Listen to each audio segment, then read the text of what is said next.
in this moment in American history, we have a choice. Either we abdicate our responsibilities to our kids and future generations, and we allow a handful of billionaires to consolidate their wealth and their power, or we stand up and fight back.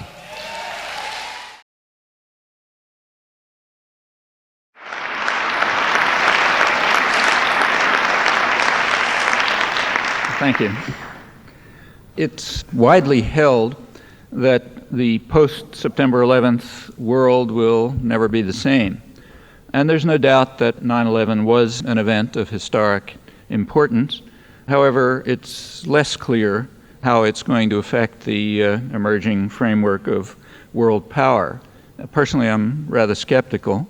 I suspect that we may discover down the road that it has established more firmly tendencies that are already underway and are rather deep-rooted. Well, to clarify the basis for that judgment, it's worthwhile to think about a few background issues, in particular 2 questions, and I'll start with those. First is, why is it a historic event? And the second is, why did it happen? I should say that these questions themselves often elicit highly irrational reactions, as if seeking explanations and trying to place events in a historical context amounts to what's sometimes called rationalization, or implies that the victims deserve to be murdered. That's very common, but it's so outlandish that it's hardly necessary to comment, and I'll put it aside. Let's comment about the people who raise the questions. Other than that, not worth discussing. So first, why is it a historic event? Well, the answer to that is simple. It's because of the choice of victims, not the nature of the crime. That much should be obvious to anyone who's familiar with the record of the past several hundred years, which it should be unnecessary to review. However, it may be useful, I think it is, to listen to some voices of the traditional victims reacting to September 11th. So take, say, Latin America. Particularly important to us. Our shadow's been cast there very heavily for a long time. September 11th atrocities were very harshly condemned, as they were virtually everywhere, but quite often with a recollection of their own suffering. So in Central America, perhaps the leading research journal is the Journal of the Jesuit University in Managua. They said the events of September 11th could be described as Armageddon, but added that we have suffered our own Armageddon in slow motion, referring to the atrocities of the 1980s, which was an international terrorist attack condemned by the World Court, as you know, and it would have been condemned by the Security Council if the United States hadn't vetoed it. And that was more serious than September 11th. Tens of thousands of people killed, the country wrecked, may never recover. So yes, this may be Armageddon, but it's not new to us. In Panama, a radio journalist, like others, bitterly condemned the September 11th atrocities, but added that we're familiar with it. He referred to the attack, the bombing of the Barrio Chorrillo in December 1989, when the United States invaded Panama. In that one bombing, according to Panamanian sources, several thousand people were killed in the poor barrio. Since it's our atrocities, we don't investigate, and nobody really knows the details, but it was certainly serious. That invasion, that was Operation Just Cause, undertaken by George Bush I in order to kidnap a disobedient thug who was brought to the United States and tried and is now in jail, sentenced for crimes that he committed almost entirely on the CIA payroll. Well, they remember that. Others refer to Operation Condor and the atrocities in the Southern Cone, again, international terrorism because of the U.S. involvement, crucial involvement. Others speak of the international terrorist wars of the 1980s in Central America that left hundreds of thousands dead, millions of refugees and orphans, 4 countries ruined. There were international Gallup polls taken after September 11th. Condemnation of the atrocities was near universal. On the other hand, there were very few places where there was much support for a military reaction. Some places, apart from a few places, it rarely went above about 30%, rather legal means, the kind of means that Nicaragua attempted to pursue but failed because they ran up against a more powerful force, namely us, that wouldn't permit legal means. In Latin America, support for military action was the lowest. The highest in Latin America was about 11% in Venezuela and Colombia. The lowest was 2% in Mexico. The essential fact that lies behind this was described quite simply by Carlos Salinas, who directed government relations for Amnesty International for many years with particular concern for Latin America. And what he said is that Latin Americans know better than perhaps most people that the U.S. government is one of the biggest sponsors of terrorism, and they know it from firsthand experience. Of course, it doesn't follow that innocent Americans should be slaughtered by terrorist gangsters, nor did anyone suggest that, but neither should other people. And the facts are not forgotten elsewhere.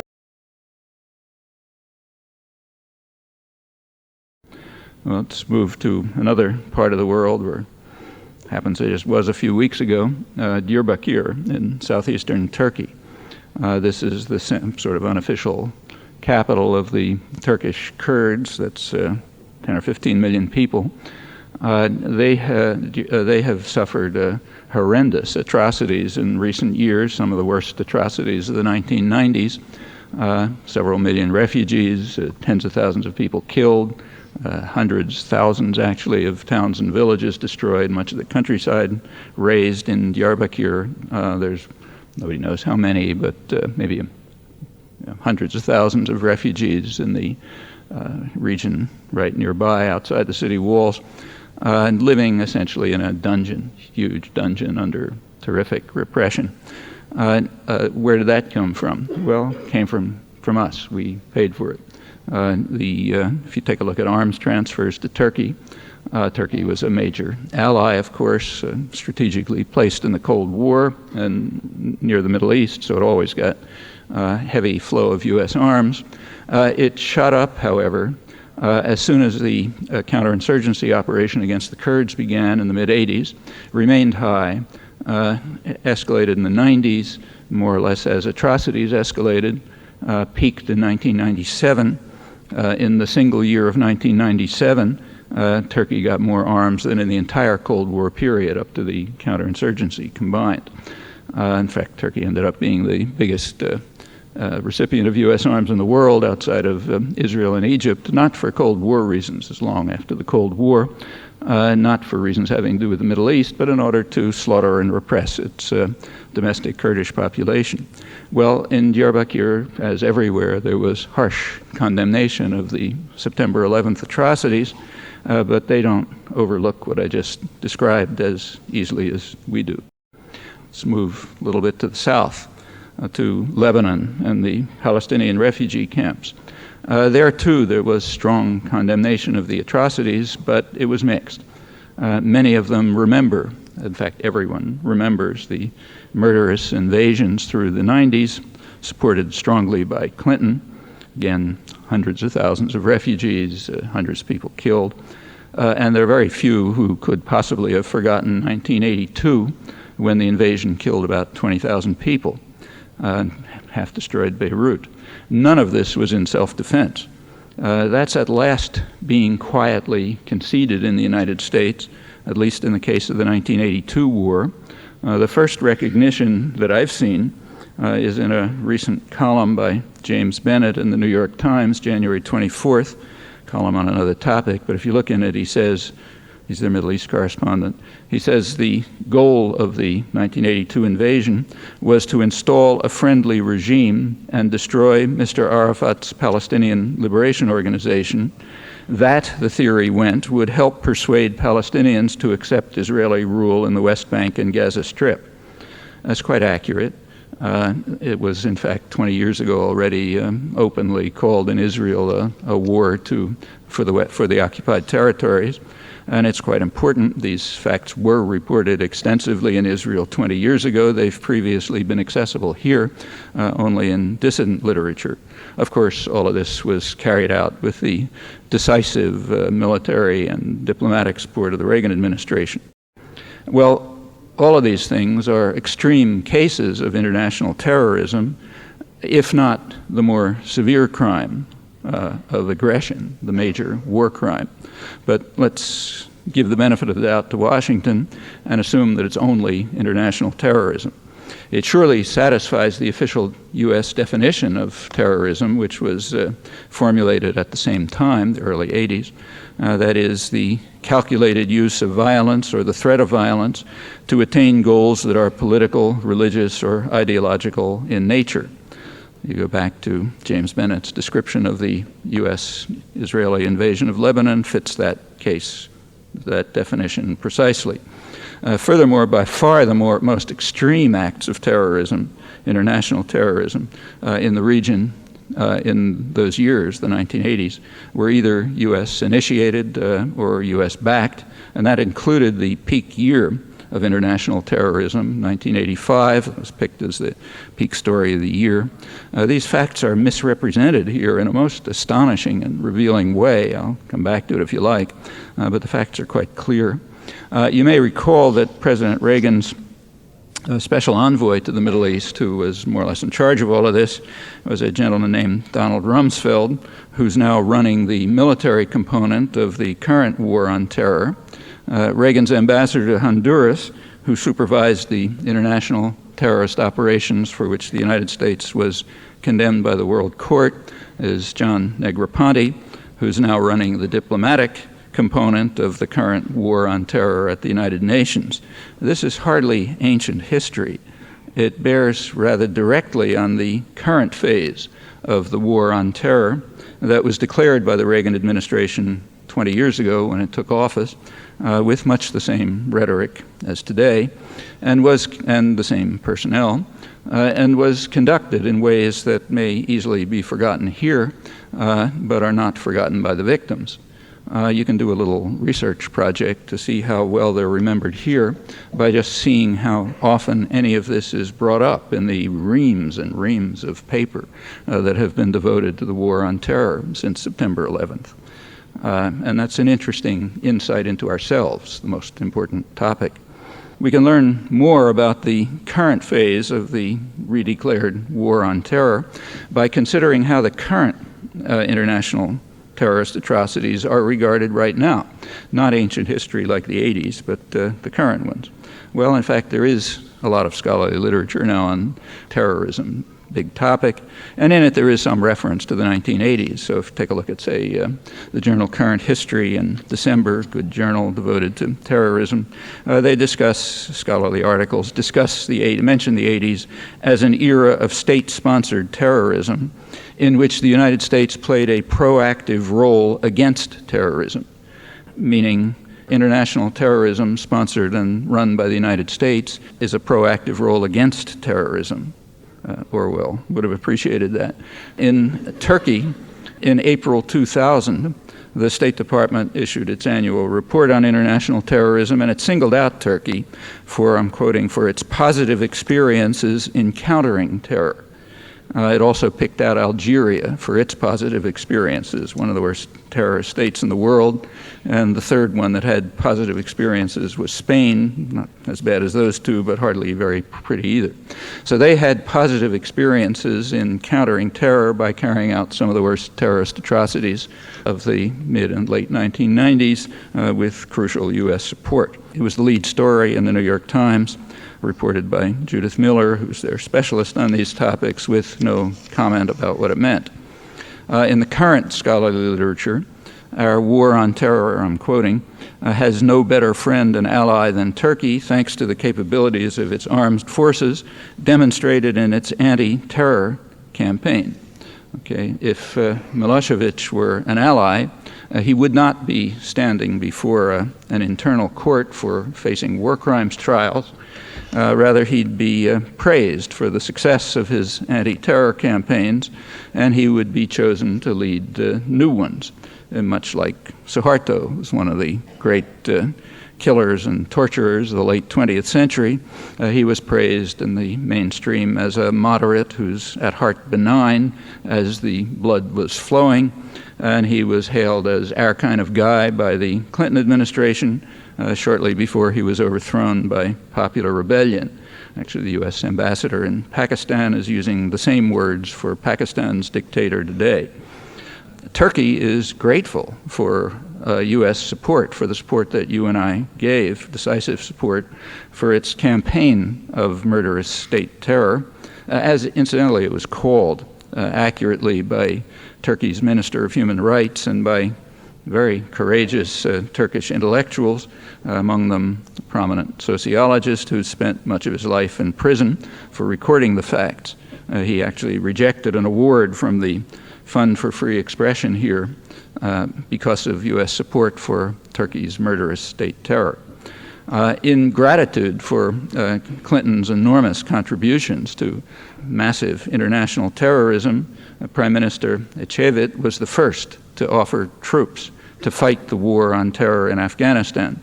And now Turkey has just been selected to serve as the force to protect Kabul from terrorism funded by Washington.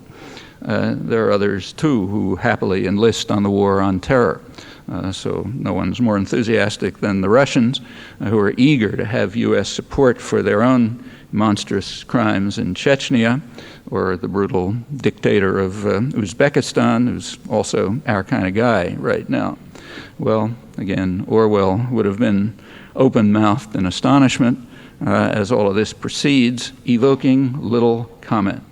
But if we want to break convention and have a look at what we're doing, we can learn a lot about the war on terror and more generally about the effects of September 11th on policy.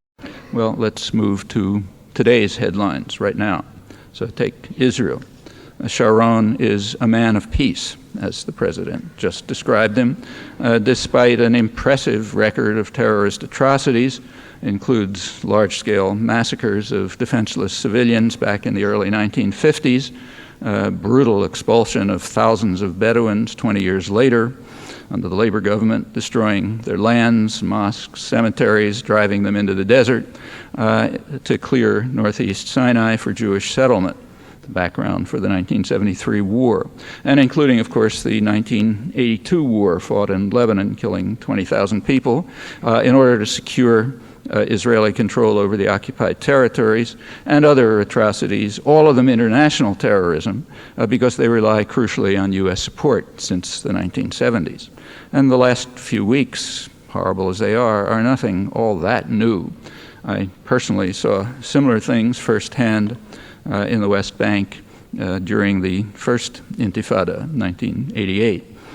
In this attack, the most ferocious and destructive weapons that destroyed the Jenin refugee camp and the ancient Kasbah, the old city in Nablus, in ways reminiscent of the Taliban, if you look closely.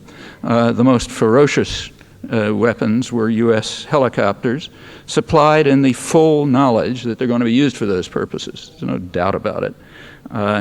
It's a pretty ugly story. It bears retelling. It involves Clinton and the U.S. media, including ours right here. I'll come back to it if you like. Furthermore, the U.S. government remains active right now in enhancing terror there, on borrowing the president's words. So in last December, the Security Council debated a resolution calling for the implementation of the Mitchell Plan and the dispatch of international monitors to oversee the reduction of violence. That's the most effective means, as is generally recognized. Such efforts are routinely blocked by Washington. Again, this was vetoed on December 14th. That particular veto happened to be taking place during a 21-day period of calm. That means that only one Israeli soldier was killed, along with 21 Palestinians, including 11 children, and 16 incursions into areas under Palestinian control. 10 days before the U.S. veto, there was a conference in Geneva important conference, which the U.S. boycotted and therefore undermined, a conference that once again concluded that the Fourth Geneva Convention applies to the occupied territories. That entails that virtually everything that the United States and Israel do there is a grave breach of the Geneva Conventions, meaning a war crime of unusual severity, grave breach under U.S. law. The conference, which included the European Union, even Britain went along, specifically declared that the U.S.-funded Israeli settlements are illegal, and it condemned, I'm quoting it now, it condemned the practice of willful killing, torture, unlawful deportation, willful depriving of the rights of fair and regular trial, extensive destruction and appropriation of property, carried out unlawfully and wantonly. They're not talking about the last couple of weeks. This is December 5th. The United States is a high contracting party of the Geneva Conventions, and therefore it is obligated by solemn treaty to prosecute those who are responsible for such crimes, including the U.S. leadership, going back 30 years. The United States has not officially withdrawn its recognition of the applicability of the Geneva Conventions to the occupied territories, nor has it withdrawn its official censure of Israeli violations as the occupying power. I'm quoting George Bush, the first, when he was UN ambassador. In October, and that remains official policy. In October 2000, the Security Council reaffirmed the consensus on this matter. It called on Israel, I'm quoting, called on Israel, the occupying power, to abide scrupulously by its legal obligations under the Fourth Geneva Convention. Remember, that excludes just about everything that's happening there as a war crime. The vote was 14-0. It means it becomes international law. The 0 is because of one abstention. Clinton abstained, presumably not wanting to veto one of the core principles of international humanitarian law, particularly in the light of the circumstances in which it was enacted in 1949 in order to criminalize formally the atrocities of the Nazis in occupied territories. Well, all of this is another significant contribution to enhancing terror, all the more so because it's scarcely reported. The Geneva Conference, in fact, wasn't reported, and very quickly consigned to the memory hole, which is already amply furnished with our own quickly forgotten crimes. None of this, however, is forgotten by the victims. Well, yes, September 11th was a horrifying atrocity. Unfortunately, it's not new. What's new is the direction in which the guns are pointing. For the first time in the history of Europe and its offshoots, that is us, they were the victims, not the perpetrators of horrifying crimes of this nature. And that's a historic event. Why was it carried out? Second question. Well, here we have to make a distinction between two groups. One is the actual perpetrators. I assume, as everyone else does, that it's either Al-Qaeda or something very like them. And why they did it is there's no one who knows that, the answer to that any better than the CIA, which recruited them, armed them, trained them, directed them to cause maximal harm to the Russians, and not to help the Afghans, which would have been a legitimate objective. The same special forces that are chasing them around in Tora Bora a few years earlier were training them to carry out terrorist atrocities. And they did. They carried out, during the 80s, they carried out terrorist acts within Russia, which were pretty serious, almost led to a Russia-Pakistan war at one point. That all ended in 1989 when the Russians withdrew. They didn't stop their terrorism against the Russians because they love Russians, they hate them, but rather because they had achieved their objective, which was clear and explicit. The objective was to drive the infidels out of the Muslim lands so that they could initiate their own reign of terror, as they immediately did. In 1990, they turned against the United States for essentially the same reasons. From their point of view, the United States is occupying Saudi Arabia, even much more significant than occupying Afghanistan for them. Their own terrorist record goes back 20 years to the time when the CIA and British intelligence and its allies organized and trained them. In 1993, they made their first attempt to blow up the World Trade Center. actually they had much more ambitious plans. I'm sure you know there was a Dutch government inquiry into the Srebrenica atrocities. It was just released last week.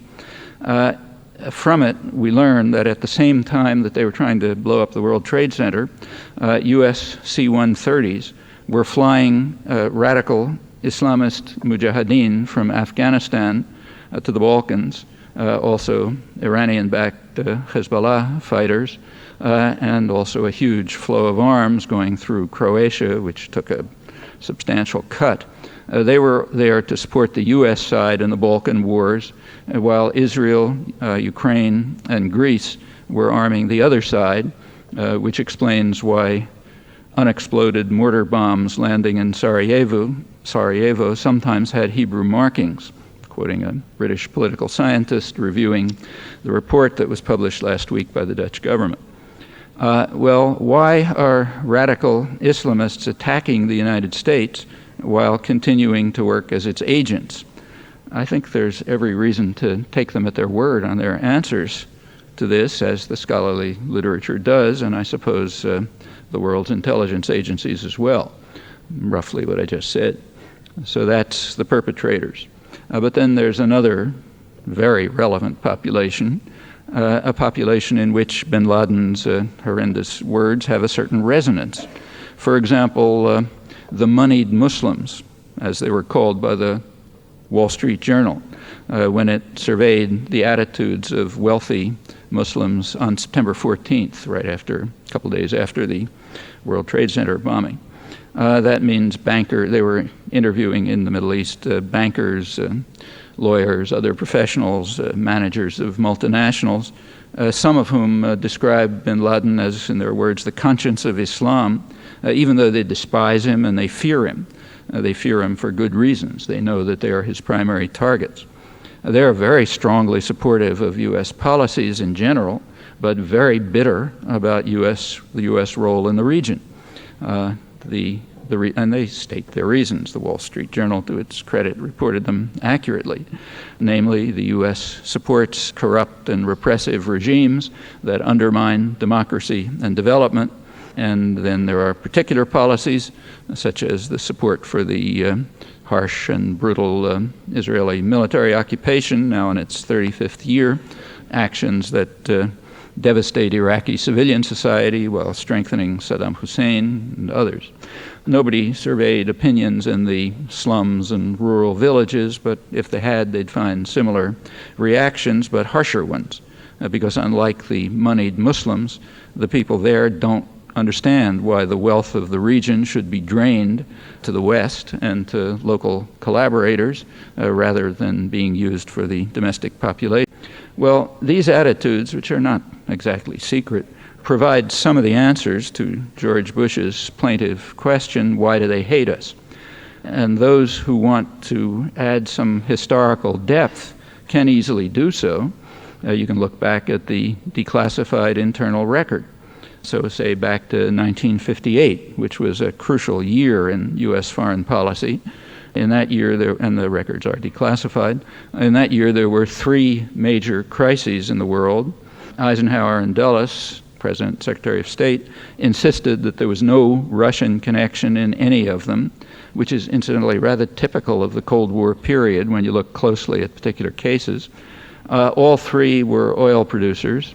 All three were Islamic, Indonesia, North Africa, Middle East. But they were secular Islam in the three cases. In the Middle East, Eisenhower pointed out to his staff that, I'm quoting him, the problem is that we have a campaign of hatred against us, not by the governments, but by the people. Why? Well, why? This is 45 years ago, not after September 11th. The National Security Council explained, highest planning body, I'm quoting them, they said, in the eyes of the majority of Arabs, the United States appears to be opposed to the realization of the goals of Arab nationalism. They believe that the United States is seeking to protect its interest in Near East oil by supporting the status quo, that means corrupt and brutal governments, and opposing political or economic progress. And they point out that that perception is difficult to counter since it's accurate.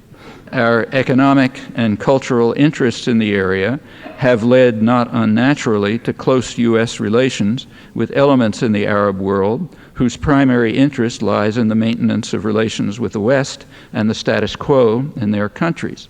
So that's the policy we do follow and we should follow, and it will lead to a campaign of hatred against us, much as the Wall Street Journal and others found after September 11th when they surveyed the opinions of the wealthy and the privileged, who are closely linked with Western power and support its basic objectives. Well, it's easy to go on with this, and it's not hard to understand, but educated opinion here prefers a different story, the one you've read over and over. It prefers ruminations about how they resent us because of our freedom and our love of democracy, or because of their cultural failings, which go back to the Middle Ages, or because they've been left behind by the form of globalization in which they happily participate, and so on. And we can, if we want, choose self-serving fairy tales, but it's not particularly wise. Nor is it wise to pretend that we don't know the answer to Bush's question. We do. It's very hard to miss. Well, those policies continue to be operative, not only in the Middle East. Let's go back to Latin America. Here the policies are similar, and they are just as natural, to quote the National Security Council, as in the Middle East. And they're also deeply rooted. Not a great surprise to Latin Americans or to people here who want to understand our own country, for example, by looking at the rich declassified record of internal planning. For example, you can look back to a hemispheric conference in 1945, which laid out the framework for subsequent U.S.-Latin American relations. In that conference in Mexico, the United States instituted what was called the Economic Charter of the Americas. And its goal was, I'm quoting the State Department now, its goal was to counter the philosophy of the new nationalism that was sweeping Latin America. It's a dangerous doctrine which embraces policies designed to bring about a broader distribution of wealth and to raise the standard of living of the masses, and holds that the first beneficiaries of the development of a country's resources should be the people of that country, quoting the State Department. And of course, that's a serious misunderstanding. The first beneficiaries of a country's resources must be U.S. investors. We have to protect our resources, as George Kennan put it, top State Department planner. He was referring to the material and human resources that by accident lie elsewhere but are ours. And as he made clear and explicit, violence may be the only way. You may recall that Kennan was at the dovish extreme of the planning spectrum. He was removed in 1950 because he was considered too soft for this harsh world. And he's now revered as a great humanist. The threat of the new nationalism was overcome. The U.S. had the force to do it. One of the consequences was described by the World Bank just a few years ago. They pointed out that the region has the most unequal income distribution in the world, and there will be chaos unless governments act aggressively against poverty, which is appalling in its depth and scale. And that situation is expected to become worse. Last year, the U.S. intelligence community, with the assistance of academic specialists and people from the business world, published their projection for the next 15 years. Their projection is that what they call globalization will proceed on course, leading to a widening economic divide and greater financial volatility. Well, a widening economic divide means less globalization in the technical sense of convergence to a single market, but more globalization in the doctrinally preferred sense of concentration of wealth and power. And more financial volatility, well, that means slower growth and even more harm for the poor majority. So that's the optimistic scenario. These predictions were a few months before September 11th. There's no indication that these tendencies of the emerging framework of world order, there's no indication that they're going to change, except in one respect. They're likely to become more pronounced, with consequences as grave as those that the World Bank predicts. And they're very deeply rooted. They're not the kind of policies that change easily. You can get some further insight into the likely effects of September 11th by looking back a few years to the preceding moment when it was widely argued that there would be a crucial turning point in world affairs, namely the end of the Cold War. That was definitively over by November 1989 with the fall of the Berlin Wall. So what do we learn from that historic break? Well, I think if you look back now with 12 years, 13 years experience, we discover primarily continuity. Some tactical modifications, lots of new pretexts for old policies, but basically the same policies, the ones I've just outlined, which are indeed natural, just as the National Security Council recognized, deeply rooted in our institutions, and therefore persistent. So let's take October '89, right before the fall of the wall. A national security directive on the Middle East recommended continued support for our friend Saddam Hussein, called for the use of military force where necessary and appropriate to defend our vital interests against the Soviet Union or any other regional power. Not Iraq, notice. A couple of weeks later, the Berlin Wall fell. A few months later, in March 1990, George Bush, #1, sent the annual message to Congress on the Pentagon budget. Same as previous years, we need a huge Pentagon budget, but now the pretexts were changed. So we still needed a huge intervention force directed at the Middle East, where, I'm quoting, the threats to our interests could not be laid at the Kremlin's door. That's contrary to the preceding October and all the years before. In fact, the threats were exactly the same as they had always been, namely indigenous nationalism, just as in 1958, when it was internally conceded that there were no Russians, or in Latin America or Southeast Asia or Africa, in fact, if you look closely, consistently. So the policies therefore continue, but now it's not in defense against the Russians because they're not there anymore. Other policies remain intact as well. In March 1990, we still needed the enormous military system, not to deter the Russians, but in defense against the technological sophistication of third world powers. And it's necessary to maintain what they call the defense industrial base. It's a euphemism for high-tech industry. As before, the Pentagon system has to remain in order to provide a cover for the dynamic state sector of the economy that serves to socialize risk and cost while privatizing profit, and it shields concentrated private power from market discipline.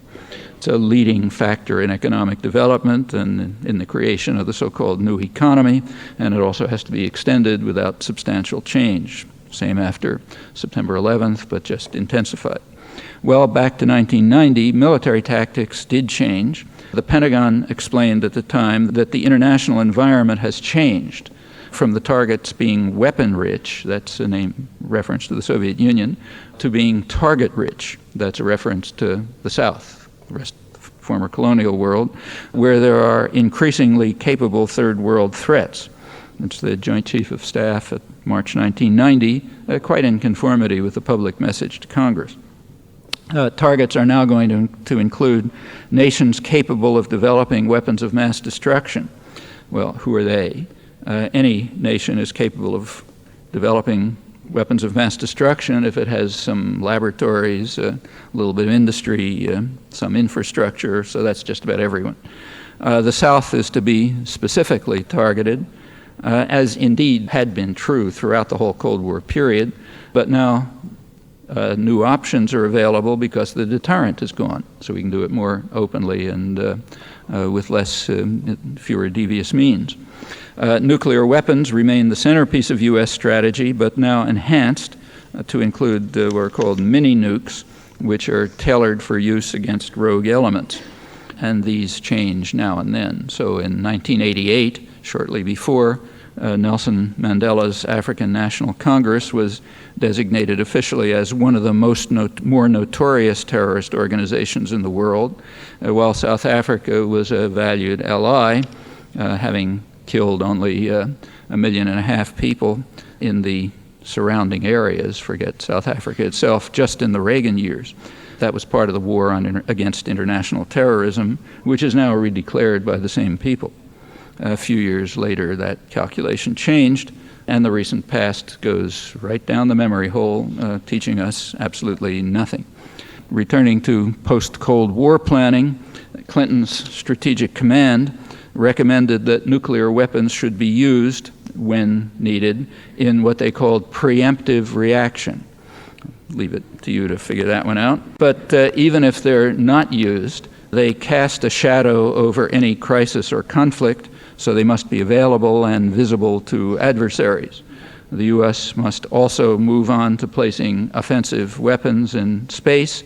It's in violation of the Outer Space Treaty of 1967, which has so far been observed, and at the UN it's been reaffirmed in the last few years, the U.S. and Israel abstaining. It's being reaffirmed because everybody knows the U.S. is planning to violate it, and for good reasons, which are clearly explained in Clinton-era documents of the Space Command. They point out that in the past, navies were created in order to protect commercial interests and investments, and space is the next frontier, and we are powerful enough to monopolize it. War planners, furthermore, accept the same projections as the intelligence community. They also anticipate a growing gap between what they call the haves and the have-nots as the preferred style of globalization proceeds. Therefore, it follows that we need enormous destructive power in space, on hair trigger alert, in order to control the unruly have-nots who are going to be extending with globalization. Well, these Clinton-era documents go on to give quite a chilling analysis of the intended future. They're actually not very different from the recently leaked nuclear posture review of the Bush administration, which created a considerable stir when it was leaked to military analyst William Arkin a couple of weeks ago and published. The difference in reaction raises a number of questions, but I'll put that aside and keep to the main point, which is that the basic policies remain stable through two recent critical moments, the collapse of the Soviet Union and September 11th. The primary effect of the redeclared war on terror has been to provide the United States with a major military base in Central Asia for the first time. That puts the U.S. in a strong position to dominate the energy resources of Central Asia, but also, and I think more important, it complements the intervention system that's aimed at the far richer Gulf oil reserves. That goes from Guam to the Azores, but the closest nearby base up until now was the island of Diego Garcia in the Indian Ocean, from which the population was expelled. The British courts have since accepted their plea, it's British island, their plea that they have a right to return, but there's a higher authority which overturns that decision. The next target in the war on terror is supposed to be Iraq. According to Bush and Blair and Clinton administration officials and others, we cannot tolerate Saddam Hussein because he is so evil that he committed the ultimate crime. He even used chemical weapons against his own people. Those charges are completely accurate. They're missing only three little words, namely, with our support, which continued without any change for years after the ultimate atrocity. He's also charged with seeking to develop weapons of mass destruction, which I presume is probably true. But that charge also omits a slight fact, namely that the U.S. and Britain continued to provide him with the means to develop weapons of mass destruction well after his worst crimes, when he was a far greater danger than he is now.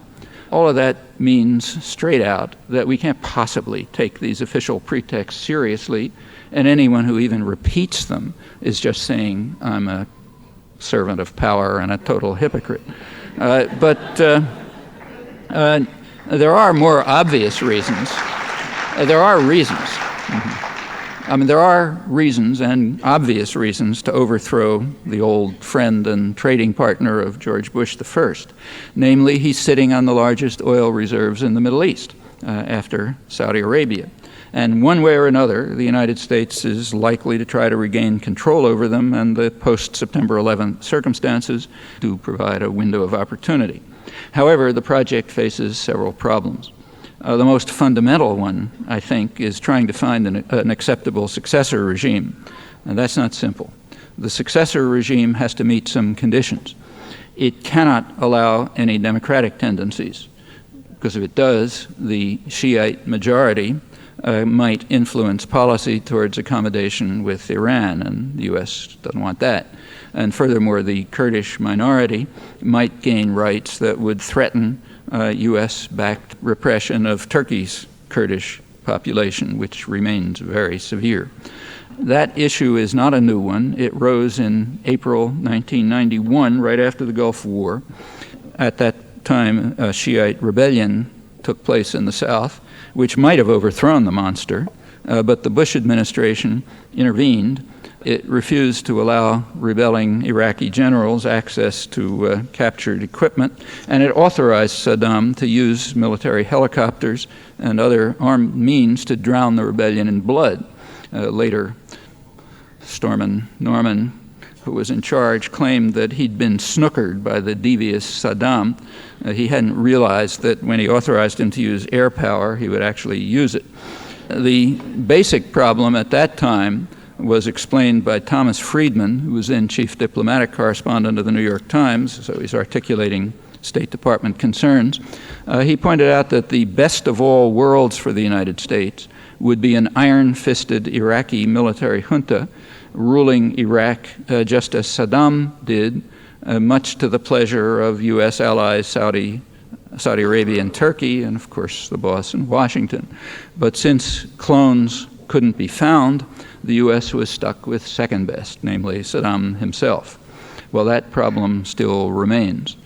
Currently, the State Department and the CIA are reported to be developing contacts with Sunni Iraqi generals, recent defectors, and they might be suitable replacements as clones. But here there are some problems too. The favorite, General Khazraji, who's Saddam's former chief of staff, he may not be able to make it to a planned meeting in Washington in a couple of weeks because he's under investigation in Denmark for war crimes, charged with participation in the gassing of the Kurds at Halabja. So some difficulty. Another problem is one that's all over the front pages, namely strong regional opposition, even from Kuwait, which of course has been exacerbated by the recent U.S.-Israeli operations in the West Bank. And they are joint operations. That's well understood in the region, even if a different story is preferred here. The story preferred here is that I already mentioned Washington's renewed steps last December to bar the obvious measures to reduce violence. And it takes considerable discipline not to see what seems obvious to commentators elsewhere, particularly in the Middle East, namely that Powell's mission was very carefully crafted to ensure that the man of peace would have time to complete his terrorist operations in the newly occupied Palestinian cities. Now, it's true that the president insisted that he must withdraw without delay, but Powell was quick to explain in a press conference right away that the words "without delay" mean as soon as possible. It kind of recalls Clinton's deliberations on what "is" means, which you may remember. The man of peace is not asked to renounce terror, and of course the master in Washington. Rather, it's the adversary who's imprisoned by Israeli tanks, unable to flush his toilet. He has to renounce terrorism in terms acceptable to the master, even though everyone understands that those statements are completely meaningless, have no effect whatsoever. Why? Well, the story's familiar. Again, it's useful to look back a bit.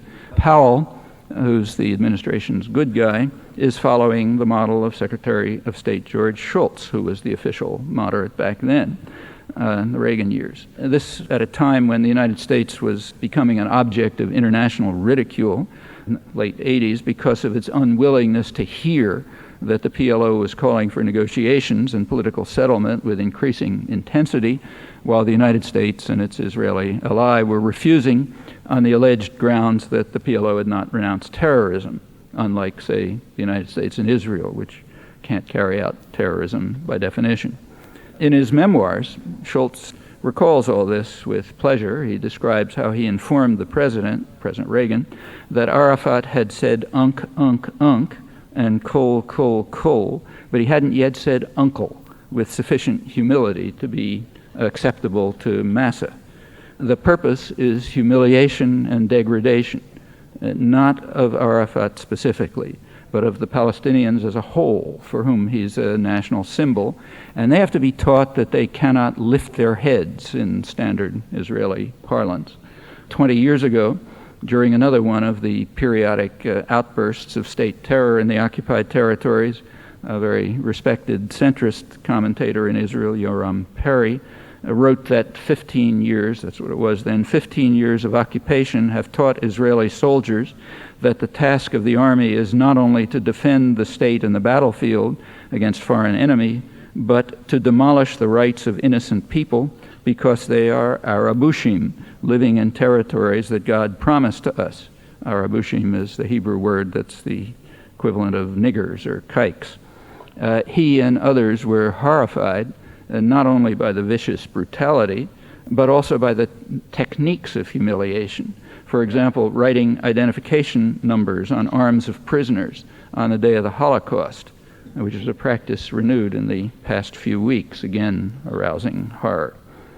10 years before that, Moshe Dayan had informed his cabinet colleagues that the Arabs must be told that they will live like dogs in the hope that they will leave. And ever since then, the U.S.-Israeli practice has followed the advice of one of the leaders who was actually most sympathetic to the Palestinian plight. Well, none of this breaks new ground. These are familiar elements of domination and repression.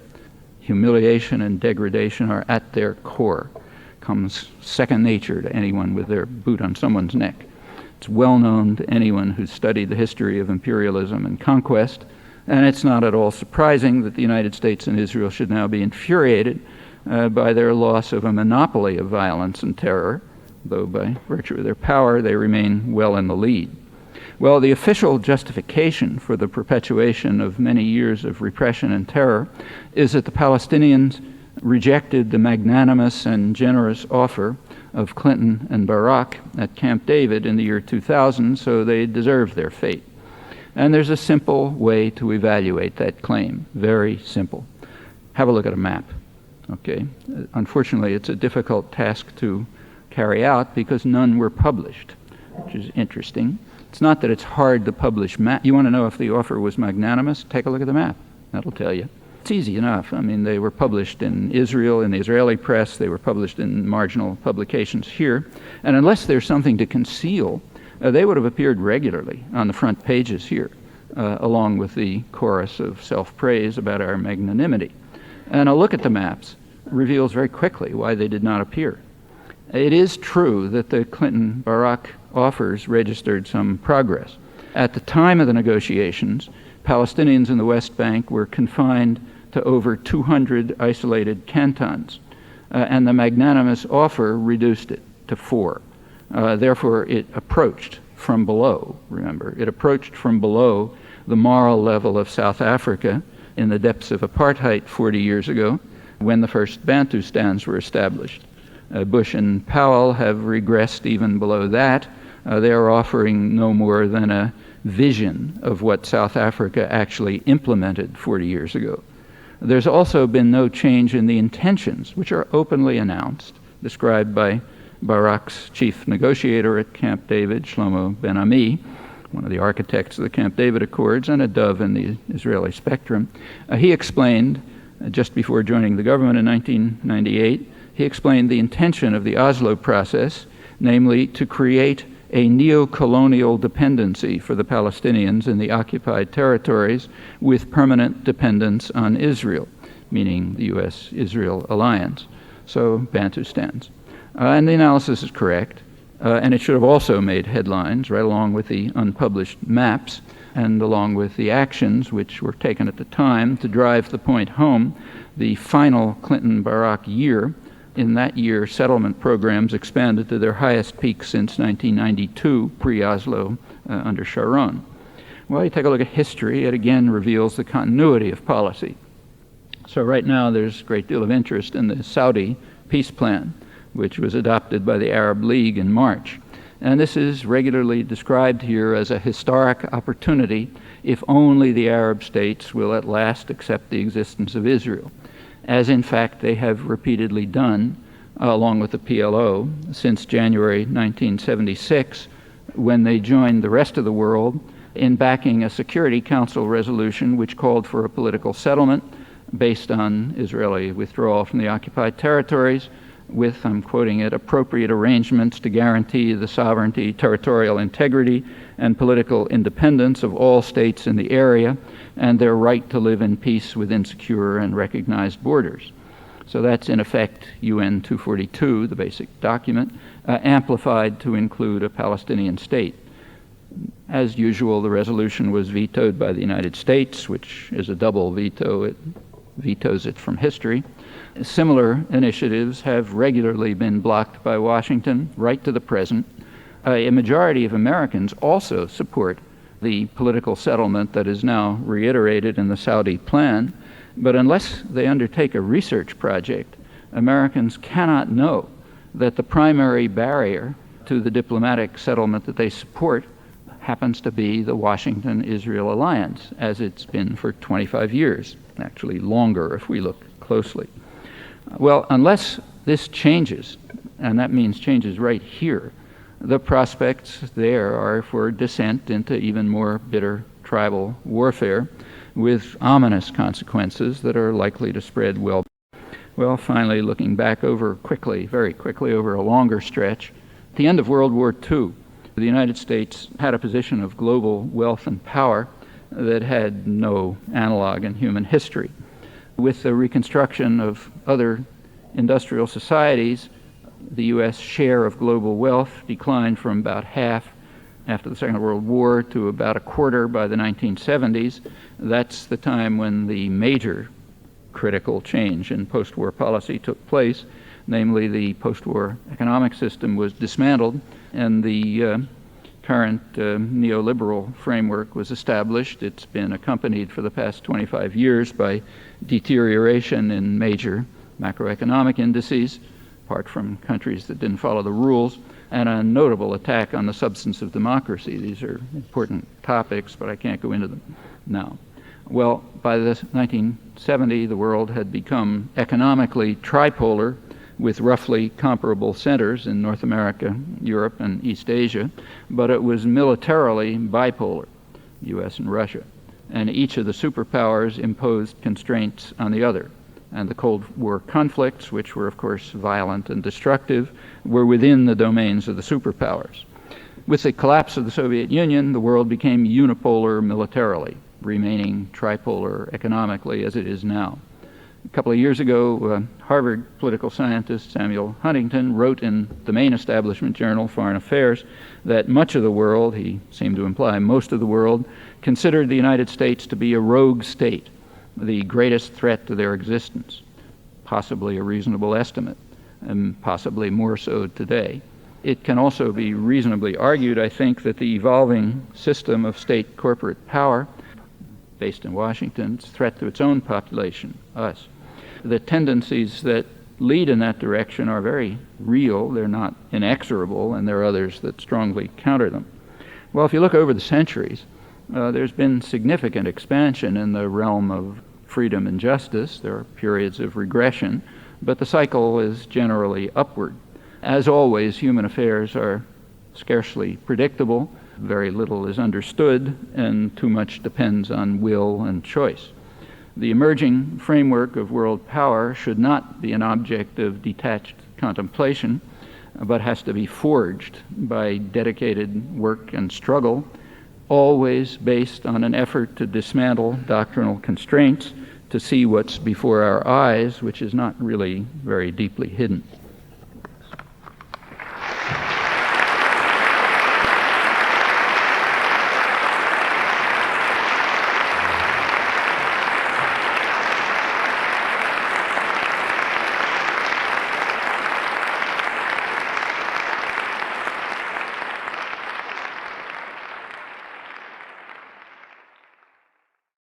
Hi, could you talk about the U.S. participation in the recent coup against the Venezuelan president, including including the active involvement of Otto Reich and Elliot Abrams back from the Reagan years, and also about the removal of the Brazilian ambassador to the Organization Against the Proliferation of Chemical Weapons. Let's take one, if we can. Okay. I couldn't hear most of it. As far as Venezuela is concerned, I mean, I don't know any more than you do, just what was in the newspapers. Everyone was expecting, for years, everybody's been expecting a military coup in Venezuela, kind of like the coup in Chile. The only question is when. That there have been plans for it, I don't think we can seriously doubt. When the military coup took place, it was immediately welcomed in Washington and in the editorials and everywhere else, a wonderful thing. However, something very surprising happened. There was a popular upsurge, and the generals and the president they'd imposed had to back off. Meanwhile, the Latin American countries had condemned the coup. I think Canada went along with the United States, if I'm not mistaken. But the Latin American countries went along, opposed the coup on grounds that it was unconstitutional, an attack on democracy. They don't like Chavez, but they were in favor of democracy. However, the northern democracies, and certainly the United States, and I think Canada, thought that the overthrow of democracy was just fine. And then when it was restored, they were kind of embarrassed. And then comes the cover-up, in which you read that the United States was secretly telling the generals, this is not nice and you have to follow constitutional procedures, but so secretly that you can't find any record of it. Well, you can make of that what you like. The U.S. is embarrassed by its open opposition to democracy in comparison with Latin America, and it has to cover up, and there'll be a cover-up. But my suspicion, like everyone else's, is there'll be another coup, unless Chavez is really tamed. Unless he's willing to follow U.S. orders. Okay, over here. Hi, Professor Chomsky. I did take a look at the maps. I'm sympathetic to most of what you say, but I'm just curious. I read a long analysis by Shlomo Ben-Ami of the talks, and it seems that by the point they reached Taba, there was, with exchange of territories and something between 97% to 100% with compensation on the table. And Ben-Ami's complaint there was that Arafat refused to come back with a counter-proposal. Well, there's one problem with it. Yeah, I read the same things. First of all, remember that Taba is 6 months after Camp David. Mm-hmm. It was January 2001. It was informal discussions.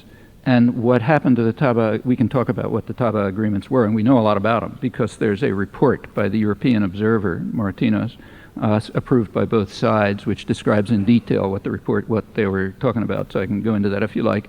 But it's kind of academic because they were called off not by Arafat, but by Barak. Okay, Barak called them off. Okay, so there were informal meetings in Taba, which did make some progress beyond Camp David, but if you take a look, the major issues were still there. You're Israeli? My mother is. Okay, but you know this business, the country and that sort of thing. Okay, well, the main issue was what happens to that big salient east of Jerusalem that breaks the West Bank into two and includes the city of Ma'ale Adumim, which was established by primarily the Labor Party and Clinton in order to bisect the West Bank. And they were still divided over that, one of several issues. The exchanges of territory were meaningless. It was pieces of the desert. However, I agree with the point. I mean, there was progress in the informal meetings in Taba, though there were huge problems, and they might have gotten somewhere if Barak hadn't called them off. Hi. Consistent with U.S. foreign policy, there seems to be a two-faced policy in regards to China. On the one hand, we're becoming closer and closer to them as a trading partner, and on the other hand, we're beginning to demonize them as our next great superpower to build up our arms race against. I'd like to hear what you have to say on that subject. Yeah, I think you're right. I mean, policy towards China is kind of ambivalent. They're a major a region for investment and trade. As China moves into the World Trade Organization, the West hopes that it's going to subordinate itself to Western investors, kind of like Mexico, which would be a huge boon to U.S. agricultural exporters, to financial institutions which expect to take over the direction of the Chinese economy. This is probably going to wipe out about a couple 100 million Chinese peasants. Nobody knows what will happen to them. So that's the upside. On the other hand, the downside is that they remain a nationalist country. which with their own concerns and might pursue their own objectives.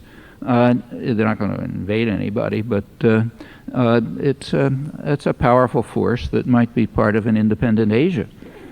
China and Japan together, especially Japan and its surroundings, but now also China, in principle, could be the dominant economic force in the world. They probably have the largest financial reserves in the world right now, and they're not a military force, but that can change. So yeah, that's a concern. Just like there's a concern over Europe going its own way. So it's mixed, pretty much like you said. Hi, Professor.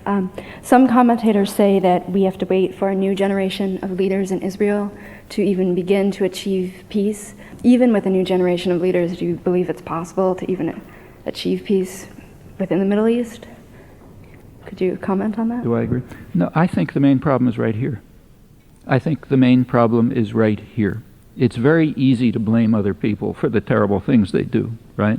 So you can look at all these bad people in the world and they're doing all kind of awful things. In fact, there's a new literary genre that's developing, which is very widely hailed in the United States.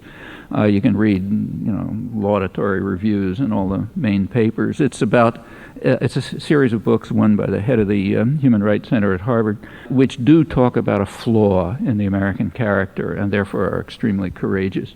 The flaw is that we somehow don't respond properly to the crimes of others.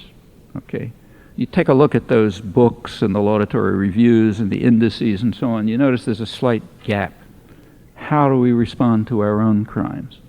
Well, that you can't ask. Okay, so you can go as far as saying, well, we don't respond properly to the crimes of others, and that's an enormous act of courage, and we laud it, and so on. But what about the vastly more important question about ourselves? And the same is true here. There will not be, there's conflicting groups inside Israel right now, and there will be in the future. But those who want to move towards a peaceful accommodation are not going to get anywhere unless they have support in the United States. And so far, the United States has, for 25 years, insisted on blocking peace. Remember, the Saudi peace plan, in essence, was proposed at the Security Council 25 years ago, blocked by the United States. The U.S. vetoed the similar plan again in 1980. Along with Israel, blocked similar Saudi plan in 1981. Right through the 1980s, it was blocking PLO and Arab state and European initiatives more or less of the same type. You take a look at the General Assembly records where there's no technical veto. Year after year, from the mid-70s up till the 90s, there are regular votes every December session on similar proposals with numbers like 150 to 2, U.S. and Israel. Sometimes they pick up Dominica or something like Micronesia. But that's what's been going on. There's great praise for Baker, who was very forthcoming, Secretary of State for George Bush. You can read it in the Christian Science Monitor this morning. Big review of the so-called peace process, lauding Baker for really going very far. The only thing it doesn't mention, and is never mentioned, is the Baker Plan. That is the official U.S. policy in December 1989, called the Baker Plan. You can read it in the State Department bulletin, which endorsed, I'll tell you what it said, it endorsed the coalition position of the Israeli government, that's Shamir and Peres, their position, which has never been published in the United States except in the dissident literature, but it is the Baker Plan. Their position says, first, there cannot be an additional Palestinian state between Israel and Jordan. What does additional mean? Well, it means there already is a Palestinian state, namely Jordan, and there can't be an additional Palestinian state between Israel and Jordan. Second, the status of the occupied territories called Judea, Samaria, and Gaza will be determined according to the guidelines established by the Israeli government. That's point 2. Point 3 is we will allow free elections under Israeli military rule, and though they didn't mention it, with tens of thousands of Palestinian intellectuals in jail. Well, that last point did get some mention here, showing how forthcoming we are and how much we love democracy. But the first two, didn't describe it the way I just did. I said free elections, isn't that wonderful? But that's the Baker Plan. which is now being lauded as tremendously forthcoming. In fact, there just isn't an exception. You take a look at the whole record. It's a formal. These are not secrets. You know, you don't have to go to declassified records for these. It's all public material. There's simply no deviation from that position. I mean, on paper there is. Like you can read Jimmy Carter in the New York Times a couple of days ago, saying, "Yeah, we all agreed." In fact, he even says Begin agreed on Israeli withdrawal from the occupied territories in 1978. I mean, if he believes that, you just have to have pity on him. What Begin said in 1978 is, we're not going to withdraw from the occupied territories, we're going to settle them. You want to pay for it, that's fine. And Carter did. In fact, U.S. aid to Israel went up to half of total U.S. aid. Now, maybe Carter believes he heard Begin say, I'm going to withdraw, but he certainly didn't say it, and he certainly didn't act on it. Now, until that changes, there will be no opportunity for political leadership to develop in Israel that will try to implement these approaches. Professor, I think you've done a marvelous job of deconstructing American foreign policy and a lot of the myths that are used to rationalize it. I wonder if you could talk some more about where we go from here, where the Israelis go from here, where the Palestinians go from here. Oh, can we just pick one? I just talk about us. I mean, let's Israelis and let's talk about Palestinians, the that's United up to States. Well, them. I think if I can just make a brief comment, I think you would find that in all those constituencies, a vast majority of the population, out of fear, in some cases very justified, feels that all the actions are justified in terms of self-defense, which 9/11 sort of underscores for most Americans. Well, I'm not interested in giving lectures to Palestinians and Israelis. I mean, when I'm in Tel Aviv or when I'm in Birzeit, I tell them what I think they should do, but I'm here, okay? So I think we should ask what we should do. What we should do is very straightforward and simple and within our reach. First of all, break through the doctrinal constraints, which are rigid, and find out what's going on, okay? Once you find out what's going on, well, you maybe agree that I'm right or you may think I'm wrong, but whatever it'll be, you'll at least know what's going on when you look at the maps and so on. And if what I said turns out to be more or less accurate, it's clear what we ought to do. We ought to change U.S. policy so that it no longer is the major impediment to peace in the region. Mm-hmm. And that's, it's a pretty conservative view. You know, it means taking the position of the majority of the American population, and even the formal position of the U.S. government, saying, okay, let's do it. And we know how to do it. Israel will respond to what the U.S. says. They have to, they have no choice. And they always do when the push comes to shove.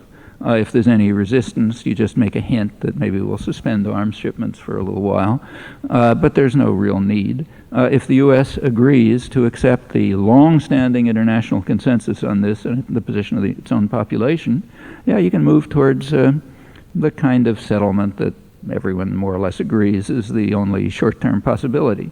Some kind of two-state settlement on the internationally recognized borders with all the wording that I just repeated from the 1976 declaration that comes from UN 242, the rights of both states in the region to peace and security and so on and so forth. The Palestinian state would certainly be disarmed. There could be some border adjustment, mutual adjustments. There might be some territorial trading. These are all technicalities. The main thing is to agree to the general point that there can be a viable Palestinian state.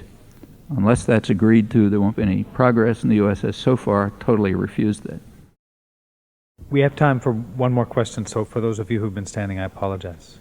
Professor Chomsky, I think one of the reasons that you see crowds like this is people are interested in hearing these things that don't get said very often and generally agree that, gee, these are bad things. How could the U.S. government be involved in them? Why do you think it is that most of the people feel one way, and yet our leaders invariably, and you cited Democratic and Republican leaders, all of them, across the board, you said Carter, Clinton, both Bushes, Reagan. Why do you think it is that our leaders don't feel the same way that we do? And when you say okay, let's change policy so we're not the major impediment. That's How a do we great do question. Why don't they feel the same way we do? That's brilliant. don't try and elaborate. I don't think want to hear the answer. I mean, I don't want to overgeneralize. There are a lot of different people in Congress and the White House and so on, but by and large, overwhelmingly, they simply respond to different interests. 75% of the population who was skeptical of the election were basically correct. Policy is determined by power, by concentration of domestic power. And it's not a big secret how power is concentrated domestically. It's concentrated in huge conglomerates, which are internally tyrannies, in effect. They're mostly unaccountable to the public. They're given enormous rights, far beyond the rights of persons. They're linked to one another in all kinds of alliances. They have an overwhelming effect on state policy, which largely keeps to what they want. So and if they happen to differ, if there's splits among them, you get things coming up in elections. Where they agree, it doesn't come up. Like some of the major issues for the U.S. population are things like the international economic agreements, what are called trade agreements, so they don't have much to do with trade, or say the free trade area of the Americas, or the trade deficit, and so on. These are really top issues. They don't come up in the elections. And they don't come up in the elections for a very simple reason. The business world is on one side, and the population is on the other side, very largely. And they know it. So like in the Wall Street Journal, they say, the problem is if these things come up, opponents of these agreements have what they call an ultimate weapon, namely the general population. So therefore we have to keep them from coming up. And they don't come up in elections, and they're not discussed. And the population more or less knows that, even if they don't know all the details about, GATS and so on. Yeah, except, anyone who tries to break out of that rather rigid framework is going to be marginalized, because they don't have the resources, and they don't they don't have the media, and they don't have the organization, and so on. It's going to take large popular movements to change this. And that can happen. It's happened in the past. I mean, that's why freedom and justice have expanded over the centuries. It's never been gifts. It wasn't gifts from the rich and powerful. These are things that were won. They were won by the labor movement, and by the women's movement, and by the civil rights movement, and by human rights movements. They're won by popular struggle. Then you get you move forward. But they're never given as gifts, and they won't be in the future.